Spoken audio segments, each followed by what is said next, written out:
سورہ بقرہ کی آیت نمبر 197 سے 203 تک۔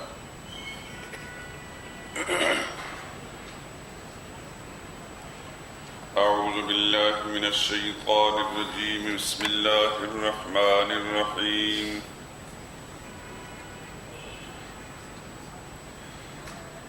الحج اشہر معلومات، فمن فرض فيهن الحج فلا رفث ولا فسوق ولا جدال في الحج،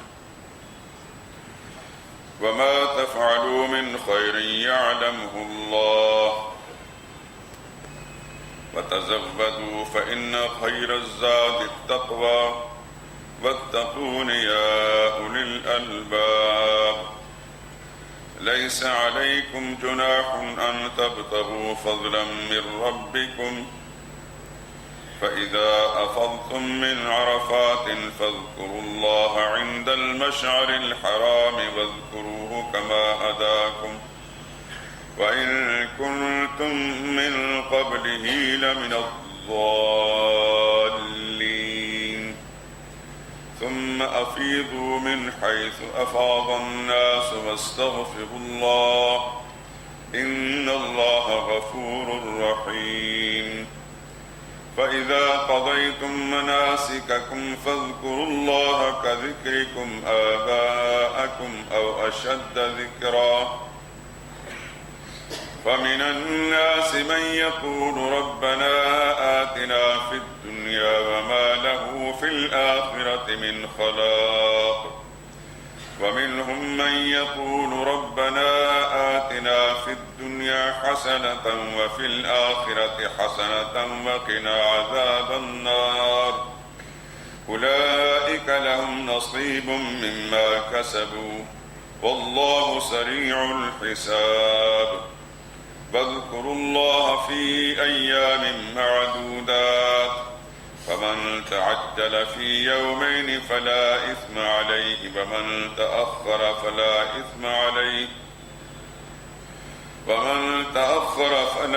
إثم عليه لمن اتقى، واتقوا الله واعلموا أنكم إليه تحشرون۔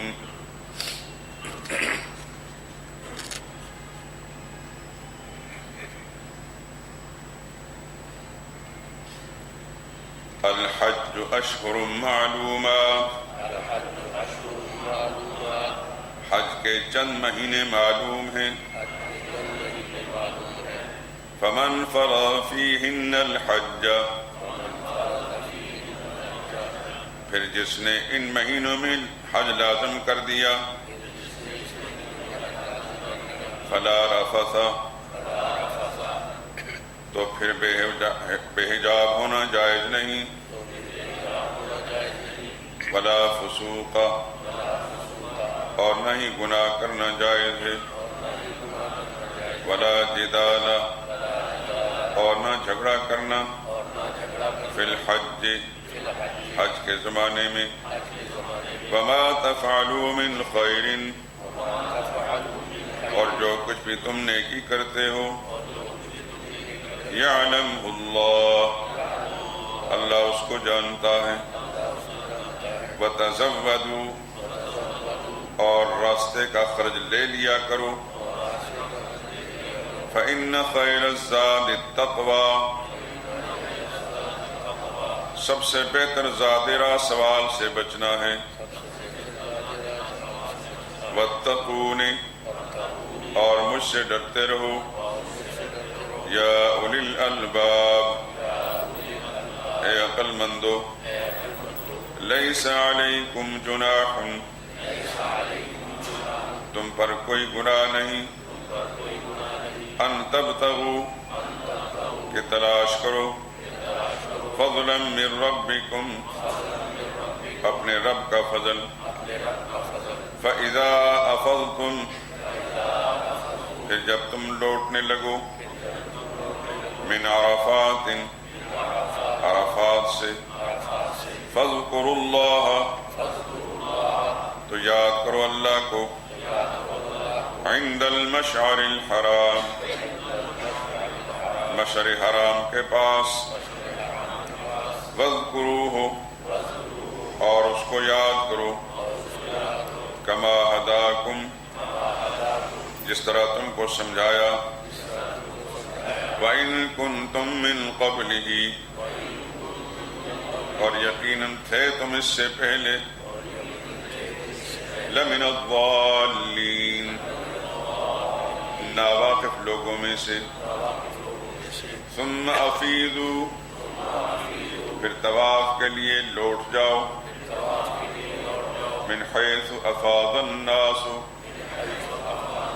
جہاں سے سب لوگ لوٹیں واستغفر اللہ اور اللہ سے بخشش مانگتے رہو ان اللہ بلا شبہ اللہ غفور الرحیم بخشنے والا مہربان ہے فَإِذَا قَضَيْتُمْ پھر جب پورے کر چکے مناسککم اپنے حج کے کام فَاذْكُرُوا اللَّهَ تو یاد کرو اللہ کو كَذِكْرِكُمْ آبَاءَكُمْ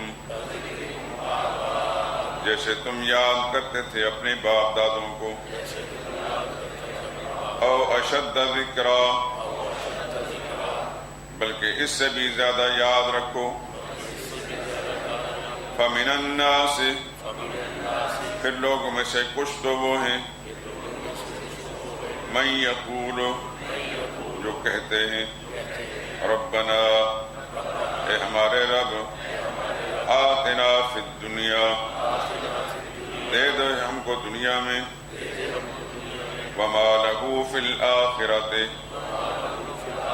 اور نہیں ہے اس کے لیے آخرت میں من خلاق کچھ حصہ وَمِنْهُمْ اور کوئی ان میں سے من وہ ہیں یقول جو کہتے ہیں ربنا آتنا اے ہمارے رب ہمیں دے فی الدنیا حسنہ دنیا میں بھی بھلائی وفی الآخرت حسنہ اور آخرت میں بھی بھلائی وقنا عذاب النار اور بچا ہم کو آگ کے عذاب سے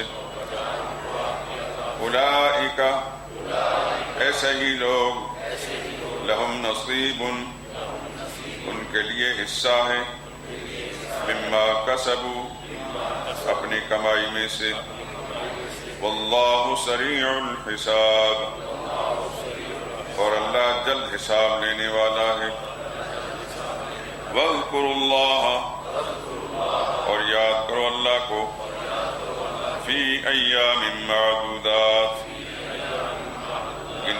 گنتی کے چند دنوں میں فمن تعجل پھر جو کوئی جلدی کرے فی یومین دو ہی دنوں میں فلا اثم علیہ اس پر کوئی گناہ نہیں ومن تأخر اور جو کوئی مؤخر رہ جائے فلا اثم علیہ اس پر بھی کوئی گناہ نہیں لمن اتقى یہ حکم اس کے لیے جو ڈرتا رہے واتقوا اللہ اور ڈرتے رہو اللہ سے وَاعْلَمُوا اور جان لو انکم یقیناً تم لوگ الیہ تحشرون سب اسی کے پاس جمع کیے جاؤ گے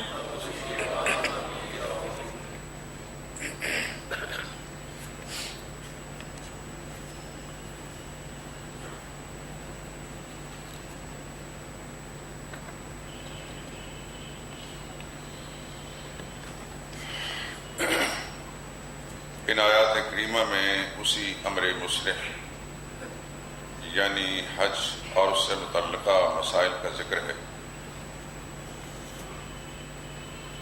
فرمایا جا رہا ہے کہ حج سارے سال میں نہیں ہوتا، اس کے گنتی کے چند مہینے ہیں۔ حج کے مہینے شوال، ذی القعدہ اور ذی الحج کے پہلے 10 دن، پہلا عشرہ، اس سے پہلے حج کا احرام نہیں باندھا جا سکتا۔ شوال جو ہی شروع ہوتا ہے تو حج کا مہینہ شروع ہو جاتا ہے۔ یہی وجہ ہے کہ حجاز مقدس کی حکومتیں رمضان مبارک کے اختتام پر عمرے کے ویزے یا عمرے کے جتنے بھی کام ہوتے ہیں ان کو بند کر دیتے ہیں، کیونکہ وہ حج کے مہینے شروع ہو جاتے ہیں۔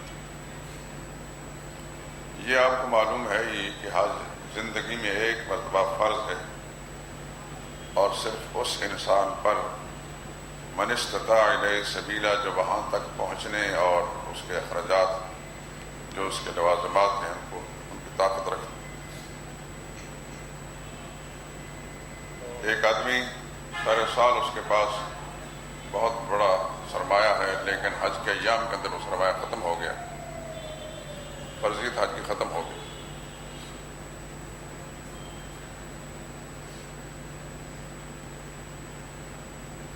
یہ جو بار بار لوگ حج کے لیے جاتے ہیں یہ سنت عمل ہے۔ حج زندگی میں ایک مرتبہ فرض اور عمرہ کرنا سنت ہے۔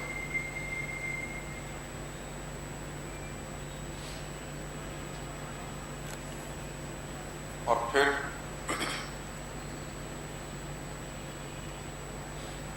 عورت اگر سرمایہ دار ہے، پیسے والی ہے، اس پر حج فرض تو ہے، لیکن محرم کا ہونا بھی ساتھ شرط ہے۔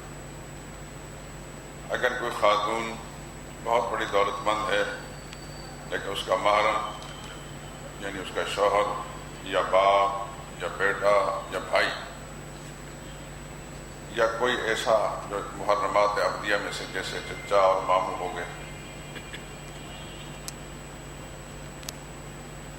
یا اس کا داماد ہو گیا جیسے گھر میں اس کی بیٹی ہے،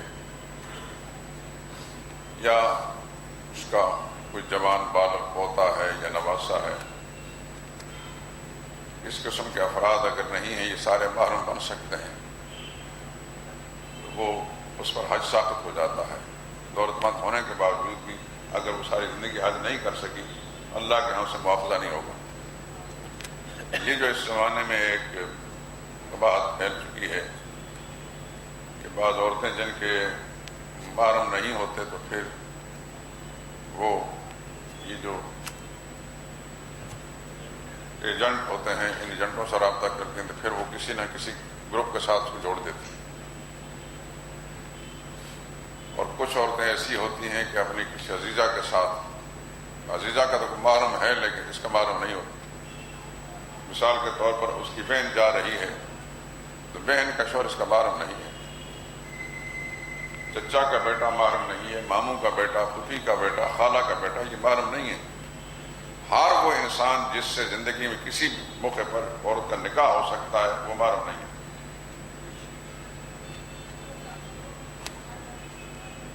سوائے شوہر کے، شوہر کے ساتھ تو نکاح ہے، لیکن باپ ہے، بھائی ہے، چچا ہے، ماموں ہے، بیٹا ہے، پوتا ہے، نواسا، نوازی، محرمات عبدیہ میں سے وہ محرم بن سکتے ہیں۔ کوئی بھی شخص بوڑھا ہے یا جوان ہے لیکن کبھی اس کے ساتھ اگر اس عورت کا نکاح ہو سکتا ہے وہ محرم نہیں بن سکتا، نہ وہ جا سکتی۔ اگر جائے گی تو گھر کے دہلیز سے قدم باہر نکالتے ہی گناہ شروع ہو جائے گا، اور گناہ کی کیفیت میں رہے گی جب تک واپس گھر کے دروازے میں داخل نہیں ہوگی۔ جا رہی ہے ثواب کمانے کے لیے، لیکن پہلا ہی قدم اللہ کی نافرمانی کا نکالا اسے۔ لیکن اس گناہ کے اندر یہ ایجنٹ بھی شامل ہوتے ہیں، انہیں اپنی فیسیں کھڑی کرنی ہوتی ہیں، ان کا وقتوں کو اس بات کا خیال رکھتا ہے کہ گناہ کما رہے ہیں۔ اس خاتون کو تو کچھ پتہ نہیں بیچاری کو، یہ تو ثواب کے حصول کے شوق کے اندر یہ اللہ کے گھر دیکھنے کے شوق میں جا رہی ہے، لیکن اس کو تو پتہ ہی نہیں۔ اور واقعہ یہ ہے کہ ہمارے ملک کے اندر حج کے لیے جانے والے جو صحیح علماء ہیں ان کو مستثنا کر لیں، یا وہ لوگ جنہوں نے باقاعدہ پورے شعور کے ساتھ، اہتمام کے ساتھ مسائل کو سیکھا ہے، مسائل پر لکھی جانے والی کتابوں کو غور سے پڑھا ہے، ان کو ضبط کیا ہے، یا علماء سے رابطہ انہوں نے رکھا ہے، ان کو مستثنا کر لیجیے، باقی سب کے سب لوگ ایسے ہی کورے جاتے ہیں کورے واپس آتے ہیں، کوئی پتہ بھی نہیں ہوتا۔ نیتوں کا حال تو سوائے اللہ تعالیٰ کے کسی کو معلوم نہیں، لیکن بظاہر کچھ بھی نہیں۔ اور آپ جانتے ہیں کہ ایک آدمی نماز پڑھ رہا ہے، نماز کے شوق کے اندر اللہ کا حکم سمجھ کر نماز پڑھ رہا ہے، لیکن نماز سیکھتا نہیں، اور سیکھنے کی طاقت رکھ سکتا ہے، نماز سیکھ سکتا ہے، اس کے فرائض، اس کے واجبات، سنن، مستحبات، اس کے مفسدات، مکروہات کو سیکھ سکتا ہے، معلوم کر سکتا ہے، کتابیں لکھی گئی ہیں، علماء سے پوچھ سکتا ہے، لیکن نہیں سیکھتا، بس اٹھک بیٹھک کرتا ہے، تو نماز کو نہیں ہے۔ جتنے بھی عبادات ہیں شریعت کے اندر، ہر ایک کے لیے کچھ احکام ہیں، کچھ طریقے ہیں، کچھ مسائل ہیں،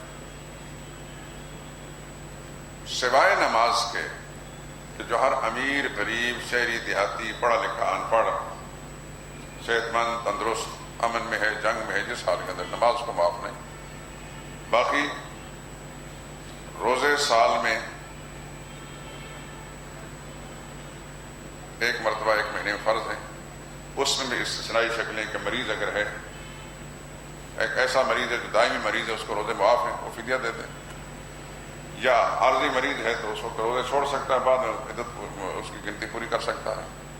ایسے ہی مسافر کا حکم ہے، ایسے ہی ایسی خاتون جو بچے کو دودھ پلا رہی ہے اس کا حکم ہے، یا زچگی کے ایام کے اندر ہے اس کا حکم ہے، تو استثنائی شکلیں بن جاتی ہیں۔ زکوٰۃ صرف مالدار پر ہے،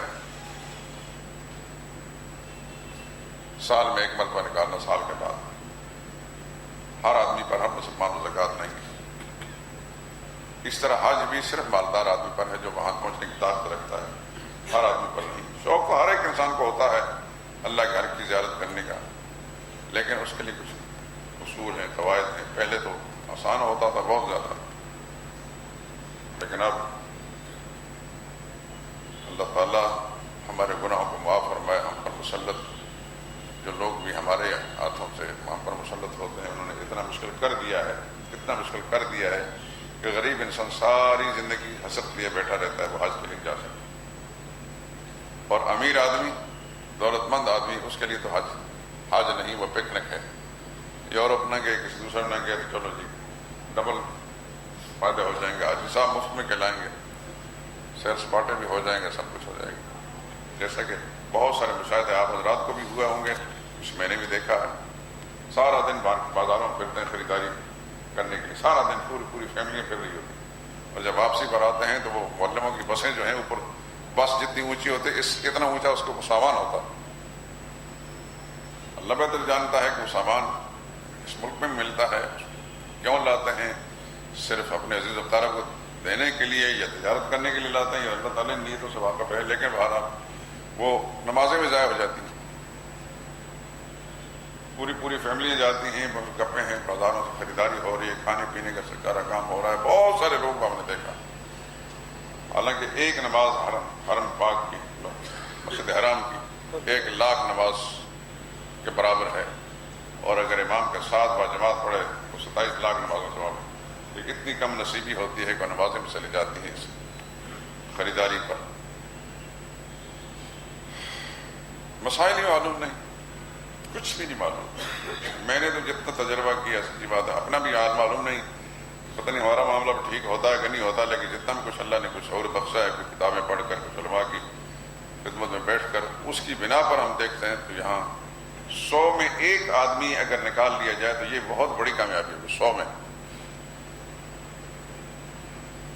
1% بھی ایسا نہیں ملتا کہ جو مناسک حج معلوم ہو۔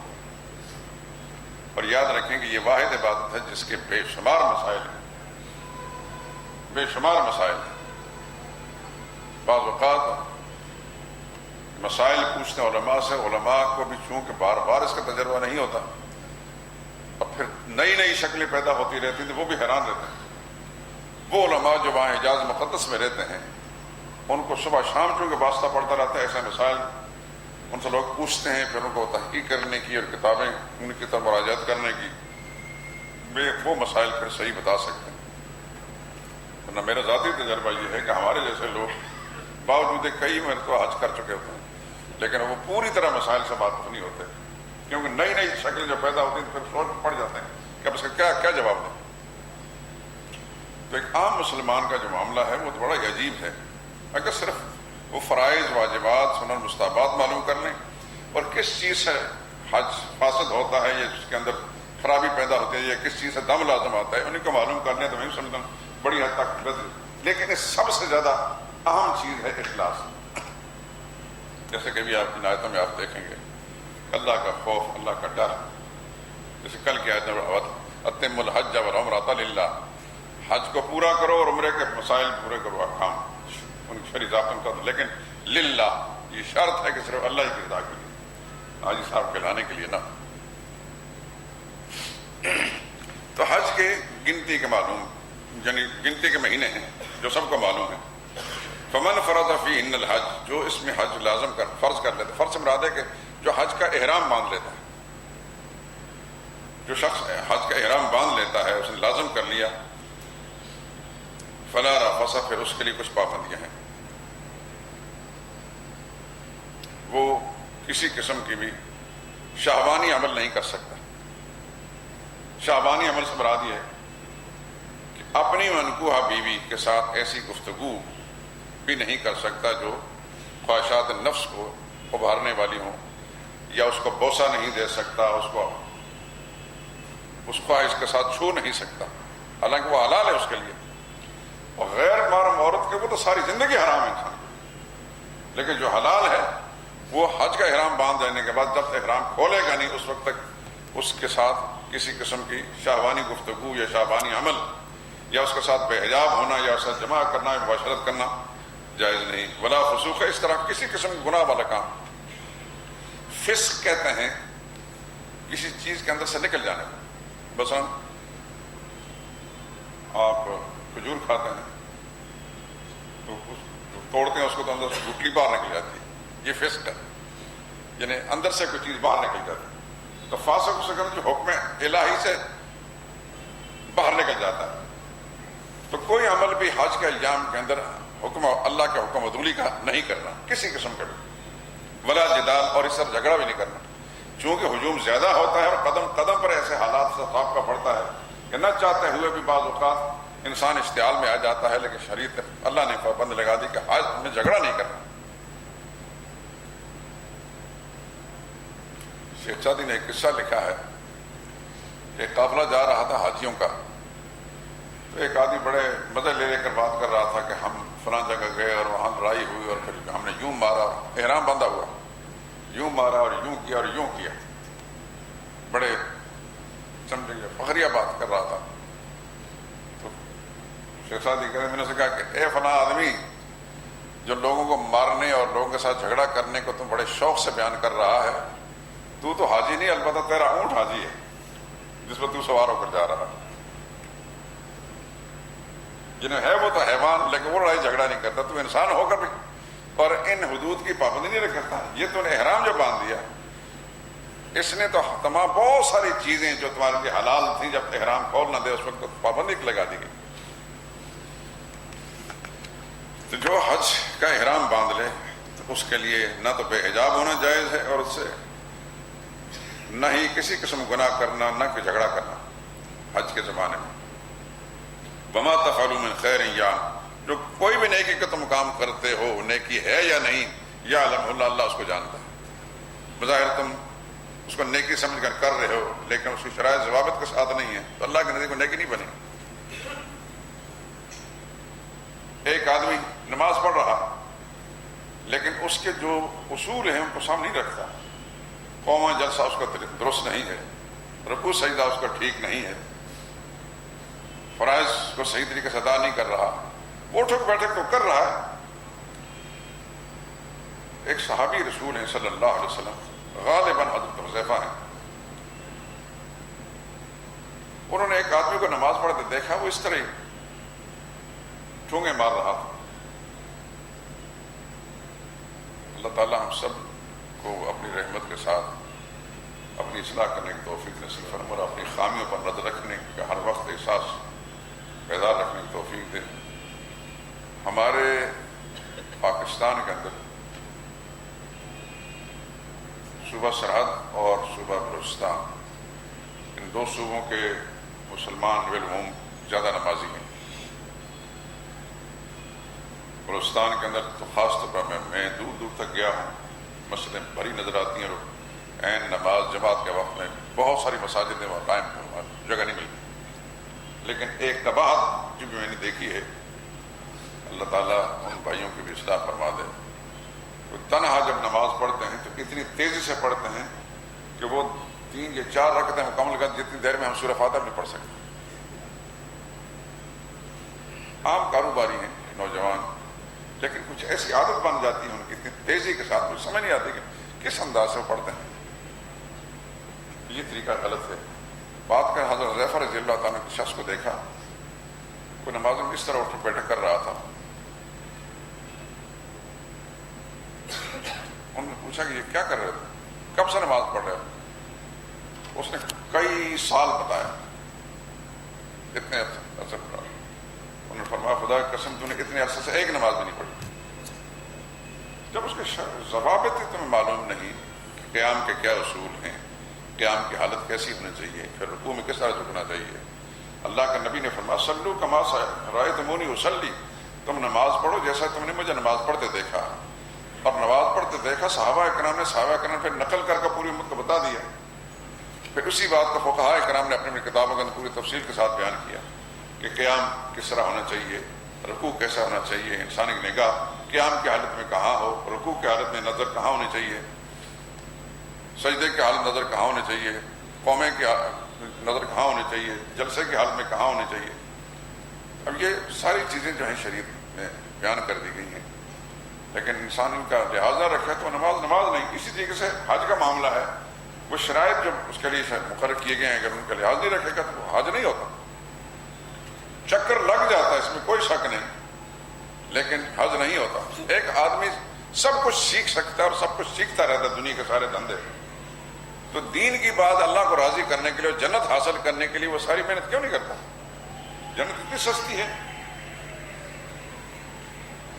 وما تفعلوا من خیر یعلم، جو نیکی کرتے ہو اللہ اس کو جانتا ہے. وتزودوا، اور زاد راہ لے لیا کرو. یعنی حج پر جاتے ہو تو حج کے اخراجات بھی ساتھ لے لیا کرو. یمن کے لوگ آغاز اسلام میں بھی اور اس سے پہلے بھی، ان میں ایک خامی یہ تھی کہ وہ کچھ بھی پیسہ لیے بغیر وہ کپڑا کندھے میں ڈالا اور چل پڑا، اور کہتا ہم متوکلین ہیں، ہم توکل کرنے والے لوگ. توکل تو خیر اچھی چیز ہے، لیکن جو توکل کا معنی انہوں نے سمجھا تھا یہ توکل نہیں تھا، تو نام انہوں نے رکھا ہم متوکلین ہیں. پھر رات میں ظاہر بات ہے کہ پیٹ روٹی مانگتا ہے تو ہر ایک سے مانگتے رہتے، سوال کرتے ہم متوکل لوگ ہیں، اللہ کے راہ جا رہے ہیں، اللہ کے گھر دیکھ جا رہے ہیں. لوگ مدد بھی کرتے ہوں گے. یہ طریقہ کار اللہ کو ناپسند ہے. بغیر کسی وجہ کا سوال کرنا بہت برا ہے. اخلاقی برائیوں میں سے ایک برائی ہے. رسول اللہ صلی اللہ علیہ وسلم نے ایسے لوگوں کی سخت مذمت بیان فرمائی، بلکہ یہ فرمایا کہ جو شخص لوگوں کو قرآن سناتا ہے اس غرض سے سناتا ہے کہ لوگ اس کی بنیاد پر میری مدد کرتے رہیں، میری آواز کو سن کر مجھے نیک سمجھ کر، اور اس بہانے سے لوگوں سے مال حاصل کرتا اور کھاتا ہے، اور میں قیامت دن اس انداز سے آئے گا کہ اس کے چہرے پر گوشت نام کی کوئی چیز بھی نہیں ہوگی. شریعت کے اندر بغیر کسی وجہ کا مانگنا سخت جرم ہے، اور میں سمجھتے ہیں ایک اخلاقی برائی میں سے ایک بدترین برائی ہے. اسی لیے فرمایا کہ اوپر والا ہاتھ نیچے والے ہاتھ سے بہتر. اس طرح سے سوال کرنا، کوئی مجبور ہو جائے، مجبور دنیا میں ہو سکتی ہے، لیکن عادت بنا لینا یہ بہت بڑی کمینگی اور بڑی ذلت ہے. اللہ تعالیٰ ہر انسان کو صرف اپنی جناب اس کے اپنی بارگاہ کے اندر عزت سے سوال دراز کرنے کی توفیق دے، باقی کسی کا محتاج نہ کرے کسی کو. لیکن جو لوگ عادت بنا لیتے ہیں گداگر سائلین، یہ بہت بری خصلت ہے. اس قسم کے لوگ جو اکثر مستحقین کا حق بھی مار لے جاتے ہیں. کچھ لوگ ایسے خوددار ہوتے ہیں، ہوتے ضرورت مند ہیں، لیکن کسی نے دس سوال دراز نہیں کرتے. قرآن کریم میں اسی سورہ مبارکہ میں آگے آئے گا، اور اس کے بعد سورہ توبہ کے اندر بھی للفقراء الذین احصروا فی سبیل اللہ، مال خرچ کرو ان فقراء پر. اس کو اللہ نے فقیر کہا. فقراء، ہم فقیر تو گداگر کو کہتے ہیں نا. تو اعظم جا کے کسی نے دستک دی، کوئی مانگ لے کہتے فقیر آیا تھا. فقیر نہیں ہوتے، یہ بھیکاری ہے. یاد رکھیں، اس کو فقیر نہ کہیں، یہ اصطلاح ہے قرآنی. فقیر اس کو کہتے ہیں جو اللہ نے فرمایا للفقراء الذین احصروا فی سبیل اللہ، اللہ کی راہ میں دو پیسہ ان فقراء کو جو اللہ کے دین کے حصول کی خاطر اپنے آپ کو انہوں نے روک رکھا ہے. لا یستطیعون ضربا فی الارض، دین کے حصول دین سیکھنے کی وجہ سے وہ خدا کے زمین میں چل پھر کر کمائی نہیں کر سکتے. انہوں نے اپنے آپ کو اس میں بند رکھا ہے دین سیکھنا. یحسبہم الجاہل اغنیاء، ایک ناواقف آدمی سمجھتا کہ یہ بڑے دولت مند لوگ ہیں، بڑے پیسے والے لوگ ہیں. من التعفف، اس لیے کہ وہ کسی کے سامنے ہاتھ نہیں پھیلاتے. اللہ نے فرمایا کہ ان پر خرچ کیا. اس کو اللہ نے قرآن اپنی کتاب مقدس فقیر کہا. یہ جو در در کے دروازوں پر جا کر مانگتے ہیں یہ فقیر نہیں ہے، اس کو بیکاری آپ کہہ سکتے ہیں. لیکن فقیر کی اصطلاح جو یہ قرآنی اصطلاح ہے، اور قرآن میں اس آدمی کو جو اللہ کے دین کے سیکھنے کی خاطر اپنے آپ کو انہوں نے بند کر رکھا ہے، باوجود ہے کہ اگر وہ دین کو چھوڑ کر کمائی کرنا چاہیں، محنت مزدوری کرنا کر سکتے ہیں. ان کی ذہنی صلاحیتیں بھی اتنی موجود ہیں. جو علم سیکھ سکتا ہے تو وہ سب کچھ کر سکتا ہے. لیکن انہوں نے اس کی اہمیت کے پیش نظر کمائی کرنا، کاروبار کرنا، یہ مزدوری کرنا جو ہے چھوڑ دیا ہے. لیکن کسی سے ہاتھ بھی 10 سوال دراز بھی نہیں کرتے. اس کے بارے میں اللہ نے فرمایا ان پر خرچ کرو. یہی وجہ ہے کہ جو لوگ دین کے حصول میں لگے رہتے ہیں، چاہے اپنے گھروں کے اندر ان کے اثاثے ہوں بھی، جن کے اپنے گھروں کے اثاثے ہوتے ہیں وہ تو خیر کسی سے مانگتے بھی نہیں، ان کو وہ تو لیتے بھی نہیں. ہمارے علم میں اس بات جانتے ہیں اس بات کو. لیکن کچھ لوگ کمزور بھی ہوتے ہیں، لیکن انہوں نے ترجیح اس بات کو دے رکھی ہوتی ہے کہ اللہ کیڑے مکوڑوں کو کھلاتا ہے، ہمیں بھی ضرور کھلائے گا، لیکن دین سیکھنا ہے تو پھر ان پر خرچ کرنا ہے. دوہرا ثواب ہے. ایک تو اللہ کے دین کے احیاء میں مدد کریں گے، اور دوسرا ایک ضرورت مند کی مدد ہو جائے گی. اس کا ڈبل ثواب ہوگا. اسی لیے تو رسول اللہ نے فرمایا کہ جو اللہ کے دین کے حصول کی خاطر گھر سے نکلتا ہے تو خدا کے فرشتے اس کے قدموں کے نیچے پر بچھاتے ہیں. جب تک واپس اپنے گھر تک نہیں چلا جاتا اس وقت خدا کے نورانی فرشتے جو ہے اپنے نورانی پروں کو قدموں کے نیچے رکھتے ہیں. دین کا طالب علم اللہ کے نزدیک، دین کا طالب علم یہ شرط ہے، اللہ کے نزدیک اتنا وہ معزز و مکرم ہوتا ہے. تو یمنی لوگ جو ہے وہ متوکل گئے کہ جگہ جگہ بھیک مانگتے تھے. اللہ نے فرمایا وَتَزَوَّدُوا، زاد راہ لے لیا کرو، فإن خیر الزاد التقویٰ، بہترین زاد راہ ہے سوال سے بچنا. تم جس کو نیکی سمجھو یہ نیکی نہیں ہے. وَاتَّقُونِ يَا أُولِي الْأَلْبَابِ، اے عقل والو تمہارے اندر عقل ہے تو مجھ سے ڈرتے رہو. لَيْسَ عَلَيْكُمْ جُنَاحٌ أَن تَبْتَغُوا فَضْلًا مِّن رَبِّكُمْ. ہاں اگر کوئی شخص گھر سے زاد راہ لے کر نہیں چلا اور اس خیال سے کہ چلو راستے میں جاتا ہوں جتنا مجھے فارغ وقت ملے گا میں کچھ نہ کچھ محنت مزدوری کر لیا کروں گا اپنی زاد راہ کے لیے، کچھ تجارت کر لیا کروں، تو اللہ نے فرمایا اس کی اجازت ہے. لیس علیکم جناح، تم پر کوئی گناہ نہیں، ان تبتغوا فضلا من ربکم، کہ تم اللہ کا فضل تلاش کرو. مراد تجارت ہے، فضل سے مراد یہاں تجارت. راستے میں کوئی تجارت کرتے ہو یا کوئی محنت مزدوری کرتے ہو. فاذا افضتم من عرفات، البتہ جب عرفات میں جب پہنچ جاؤ گے، عرفات سے تم واپس لوٹو گے طواف کرنے کے لیے. فاذکروا اللہ، پھر اللہ کو یاد کرو، عند المشعر الحرام، مشعر حرام کے پاس. مشعر حرام ایک پہاڑی کا نام ہے جو مزدلفہ میدان جو ہے اس کے ساتھ ہی ایک پہاڑی ہے، لیکن اس پہاڑی کی نسبت سے پورا مزدلفہ جو ہے اس کو مشعر حرام کہا جاتا ہے. اور اس معنی وہ مزدلفہ کے میدان کے اندر جو مسجد ہے اس کو مشعر حرام کہا جاتا ہے، لیکن اصل میں مشعر حرام ایک پہاڑی ہے، اس کا نام ہے. تو جس وقت ہم عرفات سے واپس لوٹو گے آپ دیکھتے ہیں کہ حاجی حضرات جو ہے 9 تاریخ کو سارا دن عرفات میں گزارتے ہیں. سورج غروب ہونے سے ذرا پہلے عرفات سے واپس لوٹتے ہیں اور پھر قافلہ چلتے ہیں اور بالآخر وہ عرفات کے میدان میں پہنچتے ہیں اور مزدلفہ کے میدان میں، اور وہاں جا کر مغرب اور عشاء کی نماز اکٹھی عشاء کے وقت میں ادا کرتے ہیں. جس صرف حج کا موقع ایسا ہے کہ عرفات کے میدان میں عصر اور ظہر کے وقت میں اکٹھی پر جمع کی جاتی ہیں، اور مزدلفہ کے میدان کے اندر مغرب اور عشاء کے وقت میں اکٹھی پڑھی جاتی ہیں. اس کے علاوہ سال بھر میں زندگی میں کسی بھی موقع پر جمع بین الصلاتین قبل از وقت ہو یا بعد از وقت اس کی اجازت نہیں. یہ یاد رکھیں. ہمارے اس ملک کے اندر جہاں اور بے شمار فتنے ان میں سے یہ بھی ہے کہ ذرا سی جھکڑ چلی، ہوا چلی، بادل نظر آیا، مغرب عشاء اکٹھی پڑھ لی. غلط. نبی کریم صلی اللہ علیہ وسلم نے جمع بین الصلاتین کہ زور کو عصر کے وقت میں یا عصر کو زور کے وقت میں اس انداز سے نہیں کیا. البتہ یوں کیا ہے، آپ بھی سمجھ لیں کہ زور کو مؤخر کیا آخر وقت تک. آخر وقت میں زہر کو پڑھا، زہر کی نماز ادا ہو گئی اپنے وقت میں، اور اس کے بعد زہر کا وقت ختم ہو گیا، اور ساتھ ہی عصر کا وقت شروع ہو گیا اور عصر کو اول وقت میں پڑھ دیا. بظاہر دونوں دیکھنے میں نمازیں اکٹھی ہو گئی ہیں، لیکن ہر نماز اپنے وقت میں پڑھی گئی. اس طرح مغرب کو مؤخر کیا عشاء کے قریب تک، اور مغرب کی نماز ادا کی اور مغرب کی نماز کا وقت نکل گیا اور عشاء کا داخل ہو گیا، عشاء کے اول وقت میں پڑھ لی. تو اس طریقے سے دونوں نمازیں بظاہر اکٹھی بھی ہو گئی، جمع بھی ہو گئی، لیکن ہر نماز اپنے وقت میں. سوائے حج کے موقع کے حقیقی جمع جو ہے کبھی نبی کریم صلی اللہ علیہ وسلم نے نہیں کی. وَاذْكُرُوهُ كَمَا هَدَاكُمْ، اور اللہ کو یاد کرو جس طرح اللہ نے تم کو اس کی ہدایت کرو. کہ سارا ہی جتنا بھی سفر ہے اصل میں تعبیر ہے ذکر اللہ سے. اللہ کو یاد کرنا، توبہ استغفار، دعا. وَاذْكُرُوهُ كَمَا هَدَاكُمْ، اللہ کو یاد کرو جیسا کہ تم کو اللہ نے سکھا دیا. وَإِن كُنتُم مِّن قَبْلِ لَمِنَ الظَّالِمِينَ، تم اس سے پہلے ناواقف تھے. کیا مطلب؟ یعنی پہلے زمانے جاہلیت کے اندر تم طواف بھی کرتے تھے، سب کچھ کرتے تھے، اللہ کو یاد بھی کرتے تھے، لیکن ساتھ ساتھ شرک بھی کرتے تھے. اب شرک کو چھوڑو، اور جیسے اللہ نے تم کو رہنمائی کی ہے کہ صرف اللہ ہی کو یاد کرو، اللہ کے سوا کسی اور کو نہیں پکارنا. اس سے پہلے تم گمراہ تھے. ثم افیضوا من حیث افاض الناس،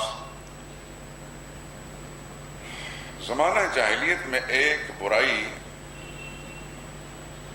قریش مکہ میں یہ تھی کہ یہ اپنے آپ کو سپر مخلوق سمجھتے تھے، عام دنیا کے لوگوں سے سپر سمجھتے تھے.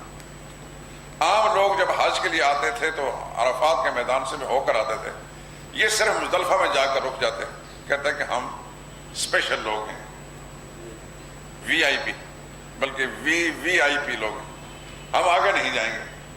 چنانچہ پھر آہستہ آہستہ جو لوگ ان کے ساتھ حلیف بنے، ان کے دوست یار بنے، ان کے ساتھ معاہدے کرنے والے بنے، وہ بھی اس بیماری میں مبتلا ہو گئے. وہ مزدلفہ کے جا کر رک جاتے، عرفات تک نہیں جاتے تھے. اللہ نے اس برائی کو ختم کیا، فرمایا ثم افیضوا من حیث افاض الناس، اے قریشیو، مکہ کے رہنے والوں، تم بھی وہیں سے پلٹو جہاں سے ساری امت پلٹتی ہے. سب کے لیے ایک قانون بنا دیا. واستغفر اللہ، اور اس سے پہلے جو غلطیاں کر چکے ہو اللہ سے ان کی معافی مانگو، استغفار کرو. ان اللہ غفور رحیم، اللہ کی شان ہی ایسی ہے کہ وہ غفور رحیم. اس کے مغفرت کے سمندر اتنے وسیع ہیں کہ ساری دنیا، جیسے کہ حدیث میں آتا ہے، تمہارے اگلے، تمہارے پچھلے، تمہارے چھوٹے، تمہارے بڑے، تمہارے جن، تمہارے انسان، تمہارے زندہ، تمہارے مردہ، سارے مل کر بھی کافر ہو جائیں، سب کے سب خدا کے نافرمان ہو جائیں، تو اللہ فرماتے ہیں میری حکومت میں اتنا فرق بھی نہیں پڑے گا جتنا کہ ایک وسیع سمندر کے اندر سوئی کو ڈبو کر باہر نکالا جائے تو سوئی کے ساتھ جتنی تری لگتی ہے میری بادشاہت میں کتنی کمی بھی نہیں آئے گی. اور تم سب کے سب مل کر، کوئی دنیا میں کافر نہ رہے، سارے کے سارے نیک متقی پرہیزگار بن جاؤ تو میری بادشاہت میں اتنی زیادتی بھی نہیں ہوگی جتنا کہ ایک سوئی کے سرے کے ساتھ تری لگی ہوتی ہے. تو اللہ کی رحمت کا دریا بے حساب ہے. ان اللہ غفور رحیم، قرآن میں آتا ہے وَمَن يَغْفِرُ الذُّنُوبَ إِلَّا اللَّهُ، اللہ کے سوا اور گناہ معاف کر کون سکتا ہے.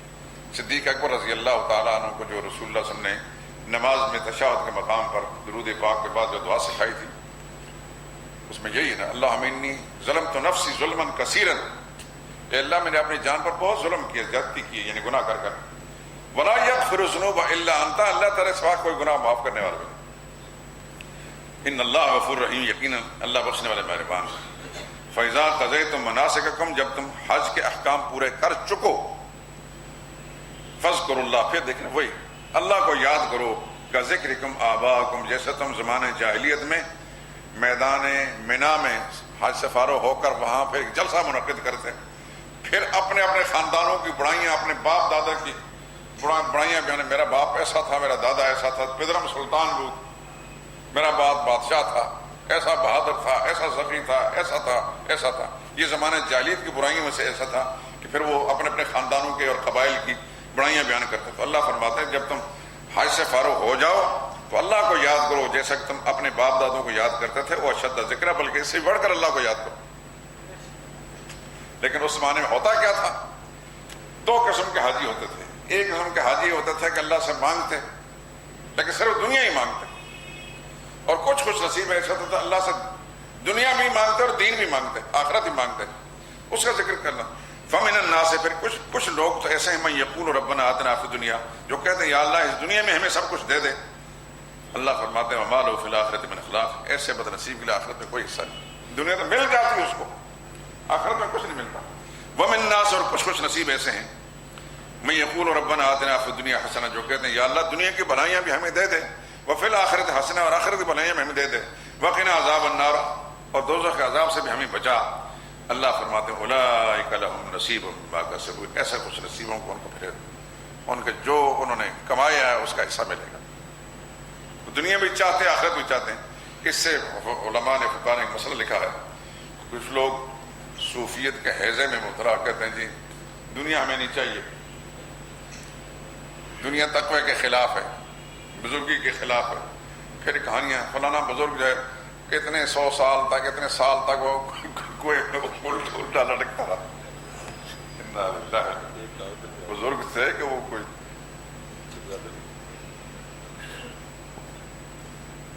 سرکس کے لوگ تھے. اللہ والے یہ سرکس والا کام نہیں کرتے، اللہ والے ہی ہوتے ہیں. کوئی اللہ والا بھی نبی کی سنت کے خلاف کام نہیں کرتا. یاد رکھیں ایک معیار ہے ہمارے پاس. اللہ والا بن نہیں سکتا جو نبی کے نقش قدم سے باہر نکلتا ہے. کوئی بزرگی ایسی نہیں جو شریعت کے دائرے سے باہر ہو. اس لیے فرمایا کہ جو کچھ لوگ ایسے ہیں جو دنیا کی بھلائیاں بھی مانگتے ہیں اور آخرت بھلائیاں مانگتے ہیں، اللہ فرماتے ہیں ان کو پھر ہم وہ حصہ دیتے ہیں جو انہوں نے مانگا. واللہ سریع الحساب، اللہ جلد حساب لینے والے ہیں.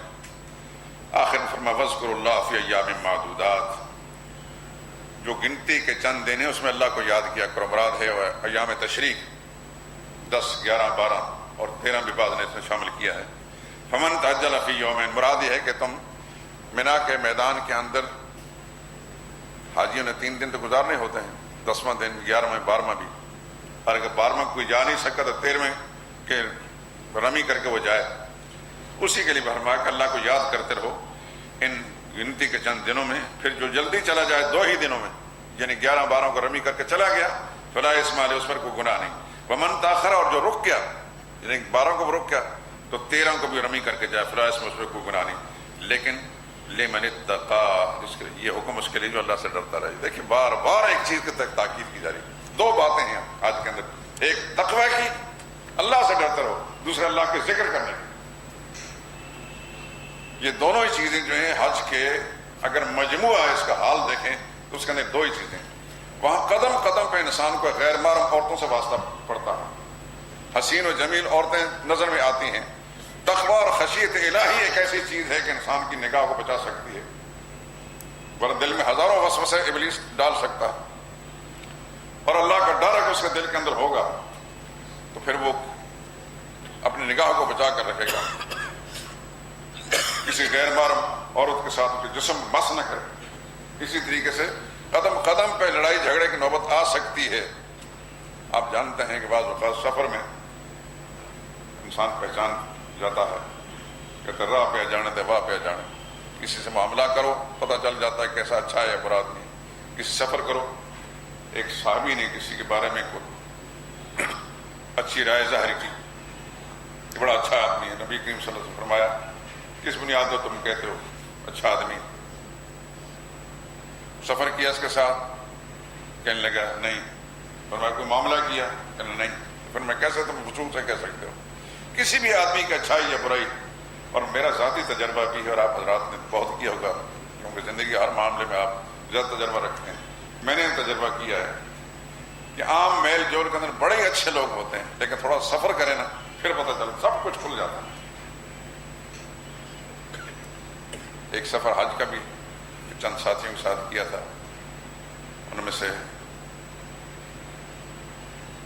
ایک دو زندہ ہیں اور کچھ اللہ کو پیارے ہو گئے ہیں، لیکن میں ذکر نہیں کروں گا، صرف اتنا اپنا تلخ تجربہ کہ بظاہر اکٹھے رہنے میں انسان میں بہت خوبی نظر آتی ہیں، لیکن چند روز سفر کریں تو پھر پتہ چل جاتا ہے، یا اس کے ساتھ کوئی معاملہ کریں تو پھر پتہ چل جاتا ہے۔ اللہ ہم سب کی خامیوں کی اصلاح فرما دے۔ فرمایا جو رک گیا 13ویں تاریخ کو رمی کر کے جائے اس پر بھی کوئی گناہ نہیں، لمن اتقی، یہ اس کے لیے جو اللہ سے ڈرتا ہے، واتقوا اللہ، پھر فرمایا اللہ سے ڈرتا رہو، واعلموا، اور یہ جان لو، انکم الیہ تحشرون، تم سب اللہ کے پاس اکٹھے کیے جاؤ گے۔ ویسے حج کرنے کے بعد انسان کے اندر غیر ارادی طور پر ایک برتری کا احساس پیدا ہو جاتا ہے کہ میں متقی بن گیا۔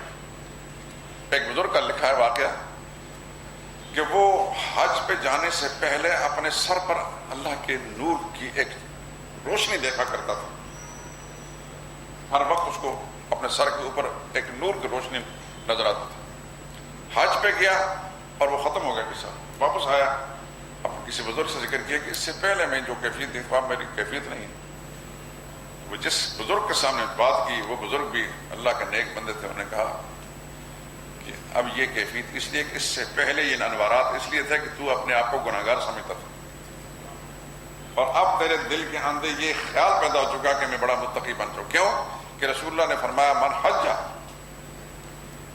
جس نے حج کیا اور اس نے کسی قسم کی بےہودگی نہیں کی، کوئی شہوانی کام نہیں کیا، یعنی بدنگاہی نہیں کی، کسی غیر عورت کو نہیں دیکھا، اس کے ساتھ شہوانی بات نہیں کی، اس کے ساتھ جسم کو مس نہیں کیا، اور نہ کسی کے ساتھ جھگڑا کیا ہے، اور حلال مال کے ساتھ حج کیا، رجا یوم ولدت ہو منہ، واپس اس طرح گناہوں سے صاف اور پاک ہو کر آتا ہے جیسا کہ آج ہی ماں کے پیٹ سے پیدا ہوا۔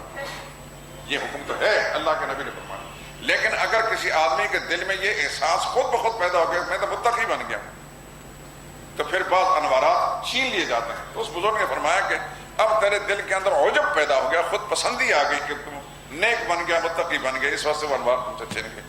اس لیے میں عرض کروں گا سب سے پہلے میں کہ ہم سب کو ہر وقت اپنی کمی کا احساس، چاہے حجاز مقدس میں اللہ ہزاروں بار سب کو لے جائے، جانے کی توفیق ملے، وہاں جا کے یہ کبھی ایک پل کے لیے بھی دل میں احساس نہ ہو کہ میں کوئی بڑی چیز بن گیا، کیا پتا کہ اللہ تعالیٰ راندہ درگاہ بنا دے۔ خانہ کعبہ کے پاس ابو جہل پیدا ہوا تھا، جس طرف صفا مروہ جہاں سعی کرتے ہیں اس سے پیچھے جو میدان سا بنا ہوا، یہاں ابو جہل کا گھر تھا،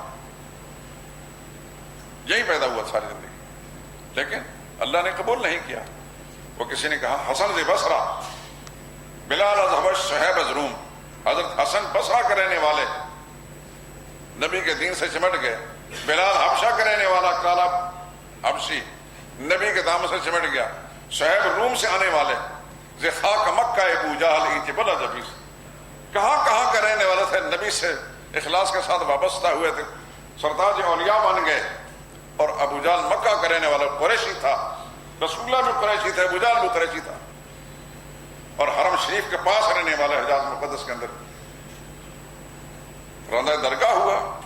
جب انسان اپنے آپ کو برتر اعلیٰ افضل سمجھتا ہے تو پھر اللہ کی نظروں سے گر جاتا ہے۔ یہ بات میں ذرا تھوڑی سی زور دے کر کہنا چاہتا ہوں کہ ہم میں سے ہر شخص کے ساتھ ہر وقت ابلیس ہمارا ازلی دشمن ساتھ رہتا ہے، ہر وقت ہمیں وسوسے دیتا ہے، طرح طرح کی خوش گمانیاں اور برتری کے احساس ہمارے دلوں میں پیدا کرتے ہیں کہ میں بڑا نیک آدمی ہوں، میں بڑا متقی ہوں، میں فلاں سے بہتر ہوں، فلاں سے بہتر ہوں۔ خدا کی قسم یہ بہت بڑے خسارے کی بات ہے۔ تکبر عزازیل راہ خار کرد بزندان اعلان میں گرفتار کر، تک ابلیس بڑا ہوشیار تھا، اس کو طاؤس الملائکہ کہا جاتا تھا، لیکن تکبر جب اس نے کیا، برتری کا احساس پیدا ہوا، اس کو خدا نے ذلیل و خوار کر دیا۔ تکبر بہت بڑی چیز ہے، تکبر صرف اللہ ہی کی چادر، متکبر اللہ کی صفت ہے، العزیز الجبار المتکبر. ایک حدیث کا مضمون ہے الکبریاء الردائی، تکبر میری چادر ہے، کبریائی میری چادر ہے، یعنی یہ مجھے زیبا ہے. میری چادر کو کھینچ کر اپنے اوپر جو لینے کی کوشش کرے گا نا، میں اس کو ذلیل کر دیتا ہوں. انسان کے لیے تواضع، عاجزی، خاکساری، ہمہ وقت. مدینہ طیبہ پہنچے تو تب بھی تواضع، بیت اللہ میں کھڑا ہوتا تب بھی تواضع. من تواضع للہ رفعہ اللہ، حدیث میں آتا ہے. رسول اللہ نے فرمایا کہ جو اللہ کے لیے جھکتا ہے اللہ اس کو اٹھاتا ہے. ایک اور بات ہے جب کہہ دوں، ایک ہوتی ہے خودداری، ایک ہوتا ہے تکبر. عزت نفس اور خودداری اور چیز ہے، تکبر اور چیز ہے. ایک آدمی صاف ستھرا اجلا لباس پہنتا اللہ کی توفیق سے، لیکن نیت میں تکبر نہیں ہے، اپنے برتری کے احساس نہیں، بس اس کی طبیعت میں ایک نفاست ہے. ستھرا لباس پہنتا ہے، اجلا لباس پہنتا ہے، جو اس کو اللہ تعالیٰ کی طرف سے میسر ہے. یہ تکبر کی علامت نہیں ہے، اور نہ ہی پھٹی جیسا رہنے والا وہ عاجزی والا ہوتا ہے. یہ کیفیت اندر ہوتی ہے، انسان کا دل و دماغ میں ہوتی ہے. اگر تو اعلیٰ لباس پہنتا ہے اور اپنی برتری کے احساس کے ساتھ کہ میں افضل ہوں تو ذلیل ہو جاتا ہے. لیکن اپنے مزاج کی نفاست کی بنا پر پہنتا ہے، ستھرا پہنتا ہے. اللہ کے نبی صلی اللہ علیہ وسلم نے اس کو پسند فرمایا ہے، تو متکبر نہیں. لیکن برتری کا احساس جب کسی کے دل میں پیدا ہو جائے، یاد رکھیں کوئی کافر بھی اگر نظر آئے نا، کافر بھی، اس کو حقیر نہ سمجھے. اس لیے کہ عین ممکن ہے، عین ممکن ہے، عین ممکن ہے، خدا نہ خواستہ کل اس کو ایمان کی دولت مل جائے اور ہمیں درآمدہ درگاہ کر دی جائے. حضرت تھانوی رحمۃ اللہ تعالیٰ ایک بڑا نام ہے سرزمین ہندوستان کے اندر. ان کی ایک تحریر میں نے پڑھی جو ڈاکٹر عبدالحی صاحب کراچی والے، جو بہت بڑے ولی اللہ بزرگ گزرے ہیں، اور تقی عثمانی اور مفتی رفیع عثمانی اور بڑے بڑے علماء کے وہ مرشد تھے. ڈاکٹر عبدالحی صاحب، میں نے دیکھا ان کو شامت اعمال سے، اس وقت شعور اتنا نہیں تھا کہ ان سے اصلاح کا تعلق رکھ سکتے. ان کی ایک تحریر حضرت تھانوی کے جو ملفوظات انہوں نے اکٹھے کیے کتاب سے میرے پاس ہے، اور وہ تحریر ایسی جب میں نے پڑھی تو میرے دل کے اندر منقش ہو گئی. حضرت تھانوی نے فرمایا کہ میں قسم اٹھا کر کہتا ہوں، اتنا بڑا انسان، اس صدی کا، گزشتہ صدی کا بہت بڑا انسان ہندوستان کے سرزمین، میں قسم اٹھا کر کہتا ہوں کہ میں دنیا کے ہر مسلمان سے اور ہر کافر سے اپنے آپ کو ذلیل سمجھتا ہوں. لیکن آگے وضاحت فرمائی، ہر مسلمان سے حالاً، یعنی اس وقت خدا کی زمین پر جتنے مسلمان ہیں سب سے میں اپنے آپ کو حقیر سمجھتا ہوں. اور کفار سے معالاً، یعنی کافر اس وقت کافر ہونے کی وجہ سے ان سے میں بہتر ہوں، لیکن کل کو اگر ان کو ایمان نصیب ہو جائے تو پھر میں ان سے کمتر ہو جاؤں گا. جتنا اللہ کے سامنے انسان جھکتا ہے، خدا مجھے بھی اور آپ کو بھی اس کیفیت سے سرشار کریں، اور ہر وقت ہمیں اپنی قحطری، کمتری اور اپنی حقارت کا اور دوسرے کے بارے میں بہتری کا احساس نصیب فرمائے. یہی اللہ تعالیٰ کی ہاں مقبولیت کی نشانی ہے. سبحانک اللہم و بحمدک لا الہ الا انت. اجڑے کے لیے محرم کا کیا ہوگا؟ جو کیفیت اس پر غالب ہے اسی کیفیت کے مطابق ہوگا. نسوانیت غالب ہے یا اس پر رجولیت غالب ہے؟ اگر عصر کی نماز قضا ہونے کا امکان یقینی ہو تو پھر کیا پھر بھی ظہر کے ساتھ نہیں پڑھی جائے گی جب کبھی ظہر کا وقت ہی ہے؟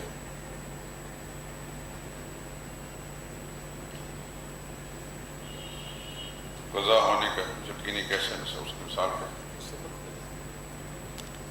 سفر اگر زمینی ہے تو زمینی سفر میں تو انسان اپنے اختیار کو استعمال کر سکتا ہے. اگر ٹرین میں جا رہا ہے مثال میں تو ٹرین میں بھی نماز پڑھ سکتا ہے،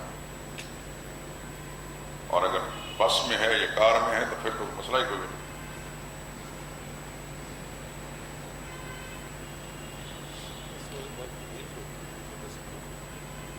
ایسی بات غیر مسلم ممالک کے اندر بس والے نہ روکیں، یہ ممکن ہے. مسلمانوں کے ملک کے اندر اگر ڈرائیور کتنا ہی بے نمازی ہوگا، اگر نمازی نے اس کو سختی سے کہا تو سوال نہیں پیدا. میں نے بارہا رکوایا ہے، پوری بس کے اندر کسی کو ہمت نہیں ہوتی، میں نے رکوایا ہے، رک کے ہاں جی کیا کہیں نہیں روکتے، تو پھر اس کا مسئلہ کوئی بھی نہیں. ایسے یا تو اس بات سے سفر نہ کرے جو آپ کی نماز کے لیے کوئی مشکلات پیدا کرتے اس سفر ہی نہ کرے، کیونکہ نماز بہت اہم چیز ہے. اللہ کے نبی نے، اللہ نے قرآن میں، نبی نے تو خیر فرمایا قرآن کریم کے اندر حالت جنگ کے اندر دشمن کے ساتھ مقابلے میں کھڑے ہیں آپ، نماز کا وقت آ گیا، مسلمان فوج دو حصوں میں بٹ جائے، آدھی دشمن کے سامنے کھڑی ہو جائے، آدھی امام کے ساتھ جا کے نماز پڑھے. نماز وہاں بھی مؤثر نہیں کی جائے گی. یوں نہیں کہا جائے چلو جی اس وقت دشمن کے ساتھ مقابلہ ہو رہا ہے، موت و حیات کا مسئلہ ہے، پھر دوسرے وقت میں جا کر پڑھ لیں. اس وقت سے ایسی بس کو استعمال نہ کریں. الحمدللہ رب العالمین. اللہم صلی علی محمد وعلی آل محمد. یا اللہ ہمارا بیٹھنا بیان کرنا سننا فرما. یا اللہ قرآن کریم سے دور سے تعلیمات سے ہمارے گھروں کا آباد فرما. یا اللہ ہمارے اندر جتنے بھی بگاڑ آ چکے ہیں جن کسی پہلو سے، یا اللہ اپنی رحمت کے ساتھ قرآن کریم کے انوارات کے ذریعے سے ہمیں اپنی اصلاح کرنے کی توفیق نصیب فرما. ہر مسلمان کو قرآن کے ساتھ وابستہ ہونے، جڑنے سے ہدایت حاصل کرنے اور اس کے مطابق زندگی گزارنے کی توفیق نصیب فرما. یا اللہ تو اپنے فضل و کرم کے ساتھ اس ملک کا جو مقتدر طبقہ ہے اس کو قرآن کے ساتھ کے مطابق زندگی گزارنے کی توفیق دے، اور قرآن کے خلاف جتنے بھی فیصلے ہیں یا اللہ ان کو منسوخ کرنے کی ان کی ہمت تو فرما. الہ العالمین جو مسلمان دنیا سے چلے گئے ان کی مغفرت فرما. جو جانے والے کلمہ طیبہ نصیب کرنے باپ خاتمہ ہمارے. جتنے ہمارے دوست احباب بیمار ہیں، گھروں کے اندر بیماریاں، خواتین بچے بیمار ہیں، یا اللہ تو بخوبی جانتا ہے، تو قادر ہے، تو شفا دینے والا ہے. یا اللہ اپنے غیبی نظام کے ساتھ سب کو شفا کام کا نصیب فرما. اے اللہ سب کی پریشانیاں دور فرما، سب کی مشکلیں آسان فرما. ربنا تغفر